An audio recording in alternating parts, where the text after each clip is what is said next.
that plays in the background at the end of the old TV shows when we last left, our hero was, yeah, right.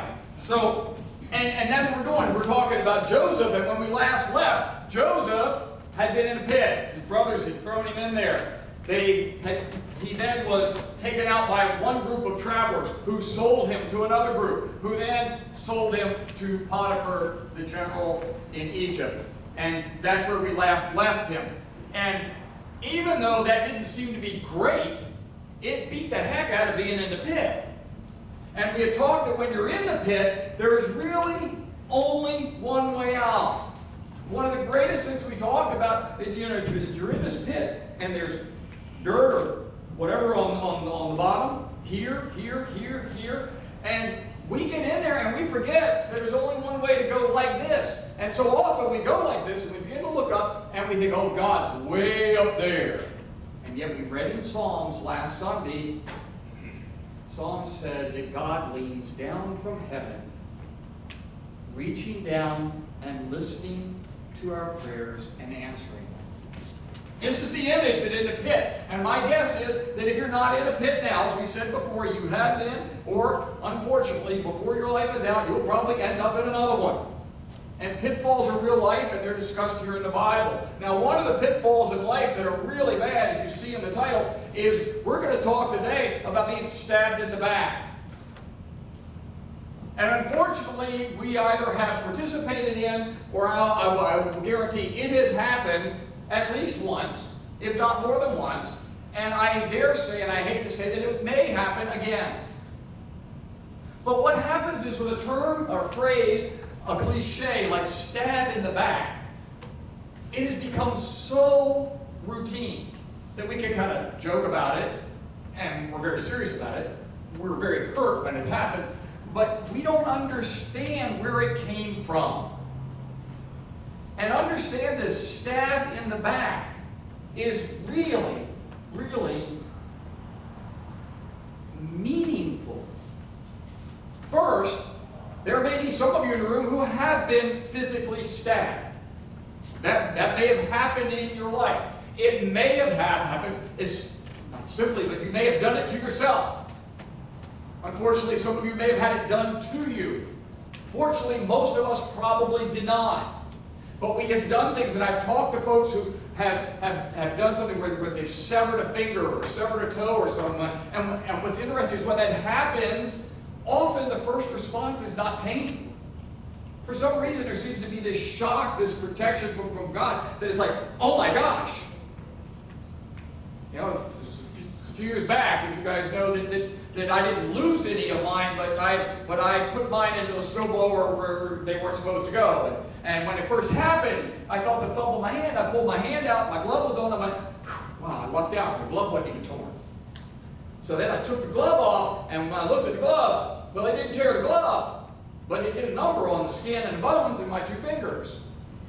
And at first the pain wasn't there, and it was after surgery and after all of that throbbing and pain started. But there are those who've told me too that when they've been stabbed or cut, that instantly there's pain. Instantly. But understand this, being stabbed in the back, besides physically excruciating, is emotionally crippling. Now, we're not talking about the physical, we're talking about now the virtual, this stab in the back, this being hurt by somebody else. Because what it amounts to is that if it happened from the front, if it happens coming and we see it coming, there is 99.9% of the time a reflex reaction to protect ourselves. Forensic scientists know that when they study someone who has been injured or the body of someone who has been killed, one of the first things that they look for is what's called defensive wounds. In any kind of case, if it's come from the front, there will be minor cuts on arms and forearms, hands. There may be something under the fingernails. There'll be something to show that, at least in the last second, they can even tell in an automobile accident someone saw it coming, that by the position of the body, they can tell if it's flinched or not. But by being stabbed in the back, It is absolutely without regard to any sense of ever coming face to face. The person who chooses to stab in the back has chosen to inflict the ultimate painful injury and never even look you in the face. Stab in the back is pretty serious. It's not just physical, but it's a statement. As awful as it is, as we read about people being killed and stuff, but a couple of weeks ago we read in a shooting that people were shot through the back of their theater seat. Now, shootings are shootings, but there is something just horrific about never even giving, just right to the back with no regard. And yet this is what happened to Joseph, and it's what happens to each of us. Some of us may look at life, and you may have been stabbed in the back by your parents. You may have been stabbed in the back by your children. Maybe your family, your job, your coworker, and my guess is maybe your friends. And right now, I'm guessing that whatever the worst stab in the back that you have is real prevalent right now in your mind. You probably remembered it like it was yesterday. And you're probably wishing the pastor had shut up. But you got stuff with a teacher and a preacher, and him shutting up is it's going to be a pretty rare occurrence, and you already learned that. We're going to 12:30 now. You know, being stabbed in the back may have occurred while you were already down in the pit. It may have occurred when you'd gotten out and moved on and thought things were getting better. And you were right at the top of the pit and just getting your life straight and just getting going, and boom, you got knocked right back in the pit again. Never saw it coming. It came from the backside.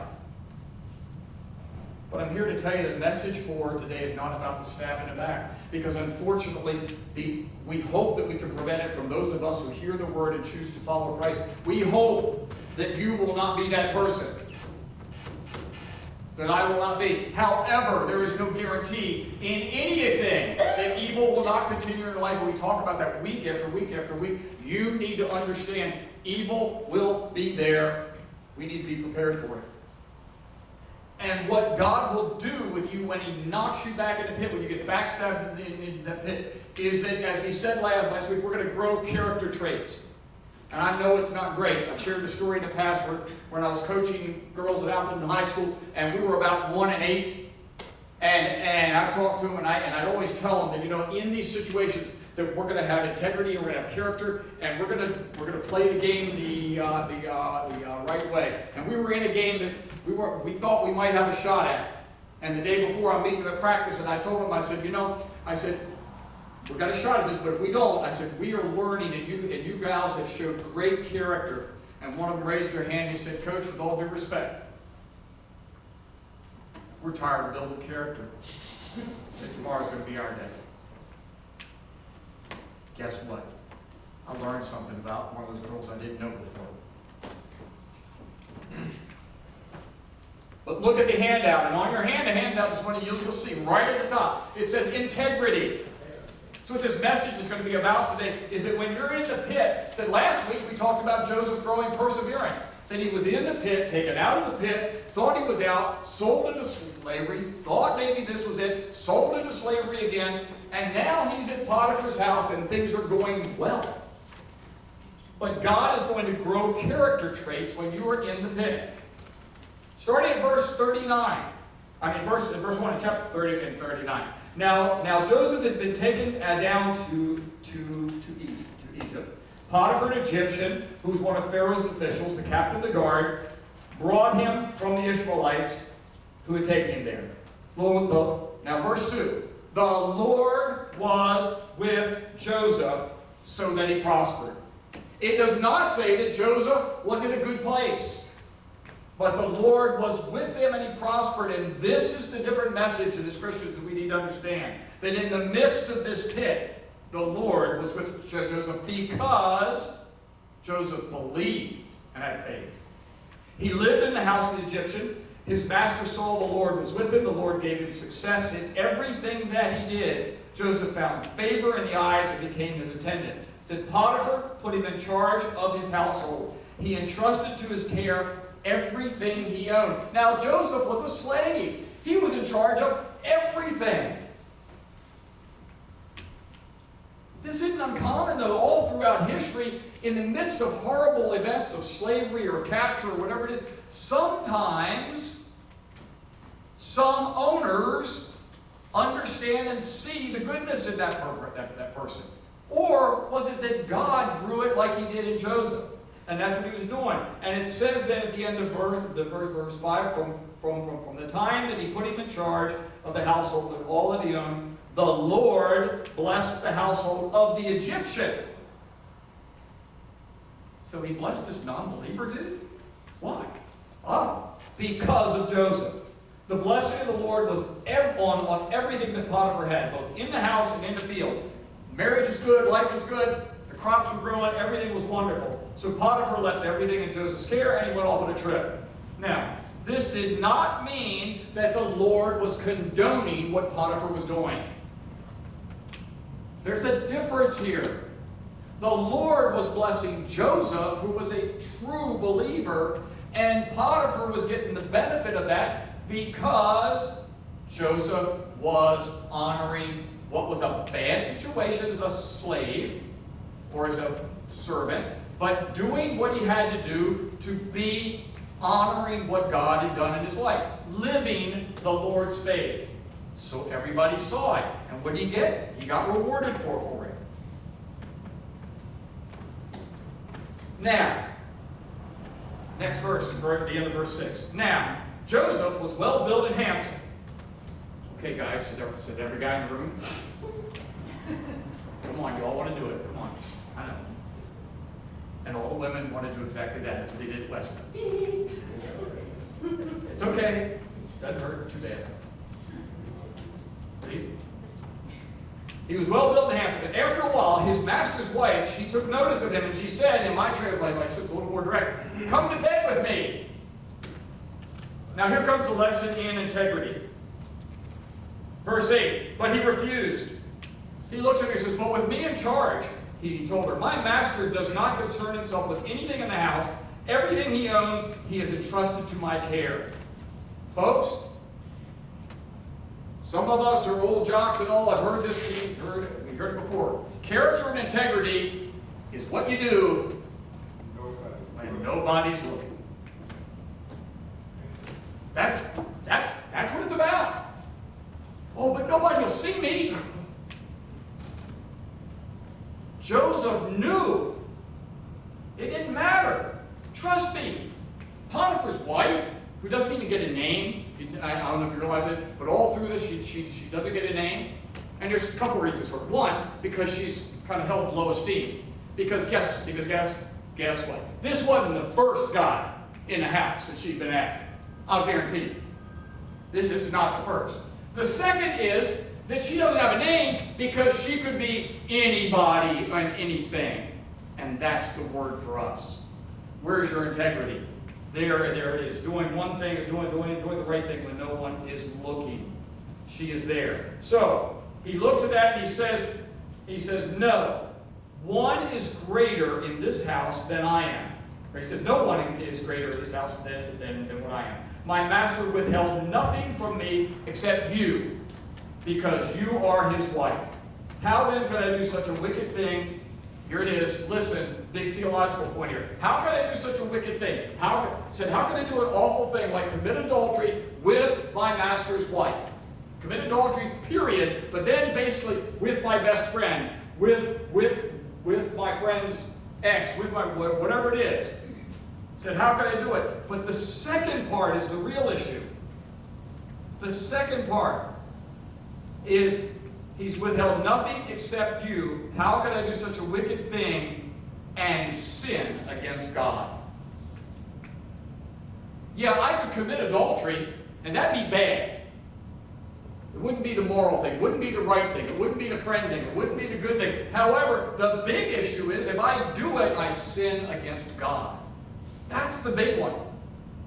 That's what people miss out on. And Joseph is telling us in this tough part of life. And though she spoke to Joseph day after day, he refused to go to bed with her and even be with her. Months and months and months ago, I did a series on sin and running things, and one of them I said that when you're confronted with sin or confronted with the problems of life that some of you guys have had, when you get to that point, what's the best thing to do? Turn on your heel and run the other direction. When you know that you feel that you're that close to choosing that option, run. And Joseph did. He wouldn't even be alone in the room. We tell our young folks, we got our daughters, our sons are growing up, and we got to be honest enough. Yeah, it's going to feel good. It's exciting. The hormones are raging. It's there. But guess what? It's got some long-term effects, folks. And when you feel that you're at the point that you don't think, and they all think they can control it because we've been there, you're better off to get out of the situation. Don't get in the car to start with. Don't call somebody to the house because mom and dad are away. Don't go there. So because of his integrity that Joseph was rewarded, right? Potiphar's wife never bothered him again, right? We all think that we're going to do the right thing and God's going to put us in a bubble and he's going to protect us. Oh, Rick, you're so wonderful. Nah, no one will ever tempt you again. Garbage. Garbage. And we say, oh, so God's mean. He tempts you on purpose. No. He put us in life to be people and to be like Joseph, to be men and women of integrity. He went back, and what happens? Verse 11. One day he went into the house to attend to his duties. None of the other servants were there. Where's everybody? Hey. Oh, I guess I got to do it all myself. Man, these people, they all took a day off again. I hate these slackers. So he goes in, and she goes in, and he turns the corner, and guess what? There she is. Grabs him and says, come to bed with me. He pulls his arm out of the sleeve of his coat, and he runs away. And she holds his coat. The very family that he lived with and trusted. Been there, done that one once or twice? The family you lived with and trusted? What did she do? All the servants that she'd given the day off said, oh, don't take a day off. Go on. Where's you? She calls them back in. My guess is they're not too happy. You just ruined it. But she calls them in and says, this is why I called you back. Look, I've got the coat of the Hebrew slave who came in and tried to have sex. Here it is. Proof. Well, by now you probably figured out what happens next. When his master heard the story, his wife was slain. This is how your slave had treated me. He burned with anger, and Joseph's master took him, put him in prison in a place where the king's prisoners were confined. Now, before you go the Rozier route, for all you sports fans and the baseball folks that tell me nice guys finish last, and this is why there's no reason to be a nice guy. That was one baseball player many years ago who said it. That is not scriptural. Okay? It's not constitutional. It was one person who was making a joke. Nice guys finish last. No, that's not it. Or, where was God? For those of you who attend our small group, like tonight, the small group is meeting to do theology on penance versus repentance and that kind of thing. So tonight, we talk about theodicy, the goodness of God in the midst of all the struggles of life. And you're going to say, so where was God? Why did he take care of Joseph? See? Well, everybody who's been in my theodicy group can probably tell you where he was. He was right there, because listen to the next verses. But while Joseph was there in prison, in verse 21, the Lord was with him. He showed him kindness, and he granted him favor in the eyes of the warden. So the warden put Joseph in charge of all things in prison. Does this sound familiar? He said, Joseph has been here. Been there, done this. For all was done. The warden paid no attention to anything under Joseph's care, because the Lord was with Joseph and gave him success in whatever he did. Folks, no one said integrity was ever easy. In fact, it is contrary to everything in our society, and I'll guess if you've shown integrity that you've been made fun of by other people that you know. Oh, come on, just take it. It ain't a big deal. Go ahead and cheat on your taxes. Big deal. Everybody's doing it. Just Just go for it. Nobody sees you. Integrity is what you do when no one is looking. And Joseph knew that. And he knew it, not for himself, not because it was a good deed, because it was a sin against God, said otherwise. But there's some things you need to do to prep for it. One, you need to build a godly rep first.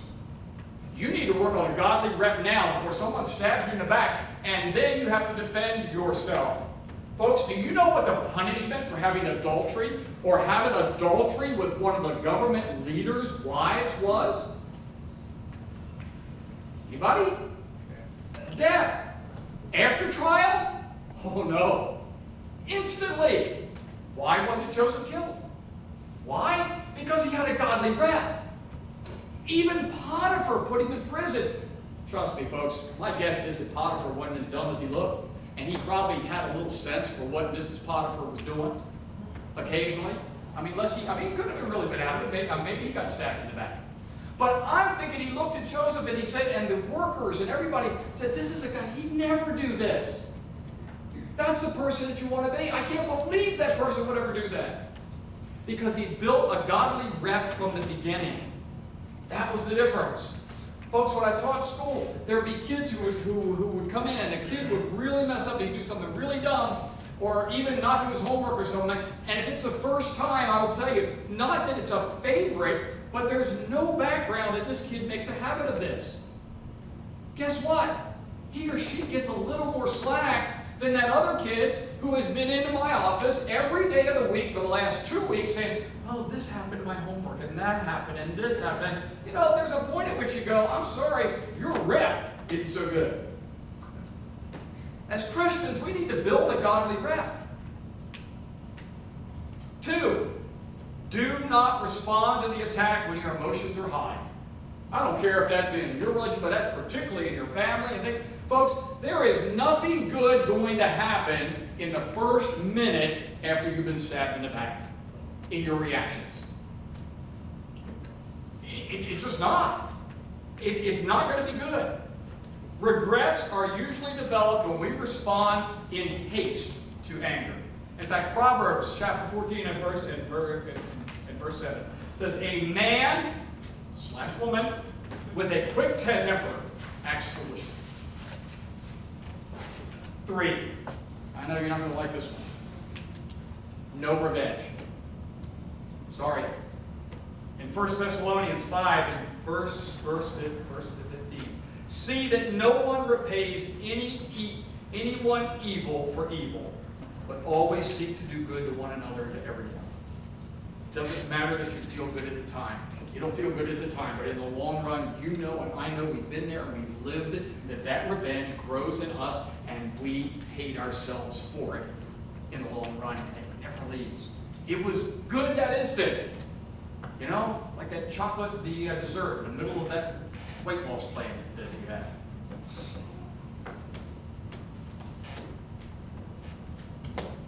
4, forgive. Forgive. And you say, sure, Rick, great, that's great. Oh, I'll be a doormat and I'll forgive and they'll walk over top of me. And everybody goes, see, you just walked them all the time. Joseph was in the pit and the Lord was where? The Lord was with him. The Lord will be with you at the doormat. And you will grow character in the pit. In fact, at the end of your handout, I want you to look at it. The last scripture we're going to share is together there. Colossians 3, in verse 13. I want you to read it along with me. Make allowance for each other's faults and forgive anyone who offends you. Remember, the Lord forgave you. You must forgive others. You want to grow while you're in the pit? You want the Lord to be with you as he was with Joseph? Then you know what? You need to trust him as Joseph did. Then you need to have that faith to walk with Christ and that to know that God is going to build character even in the pit. He's going to grow your integrity, because all you have in this world is your rep. As my grandmother used to say to me, all I have is my name. And she reminded me that my name belonged to their family before it came to me. And she said, that's all you have, and all we have is our name, and our name is child of God, brother and sister of Jesus Christ. That's our name. So what will you claim for this week? Will you claim that name? Will you claim revenge?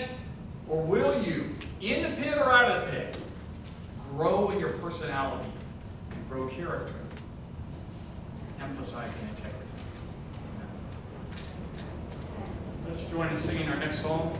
Stand together, please. Sing.